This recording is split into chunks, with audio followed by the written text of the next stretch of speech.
Simplement, les raisons pour lesquelles je soutiens les Insoumis, deux grands pans de leur action m'intéressent. D'une part, leur position sur les questions internationales en tant que président du comité départemental du mouvement de la paix.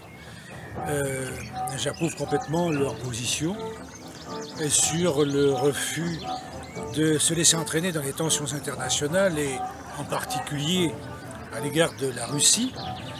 Le refus de toute intervention militaire et la primauté donnée à la négociation pour régler les conflits.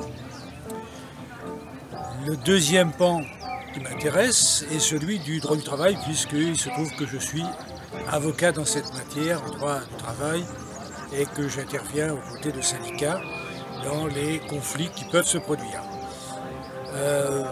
La loi El Khomri, comme la loi Macron, la loi Rebsamen, sont des lois extrêmement dangereuses pour le monde du salariat, mais auxquelles il faut ajouter la loi Macron. On oublie souvent de la citer, alors que c'est la plus volumineuse et la plus dangereuse de toutes. C'est celle qui a été votée, qui est passée en catimini au mois d'août 2015 et qui a tracé la voie à la loi El Khomri.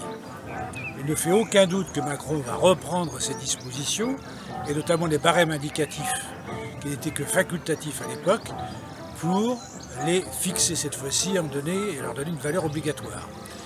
Donc les positions des Insoumis sur le fait de liquider cette loi El Khomri, qui est bourrée de pièges, qui touche tous les domaines et qui va bouleverser le monde du salariat, cette position des Insoumis, je la soutiens absolument. Je pense que de ce point de vue-là, c'est le seul véritable mouvement, parti, qui s'attache avec beaucoup de sérieux, de sincérité, mais aussi d'objectivité d'esprit technique à ces grandes questions qui vont régir désormais le monde du travail. Voilà donc deux raisons pour lesquelles je soutiens les Insoumis et leurs candidats dans cette circonscription.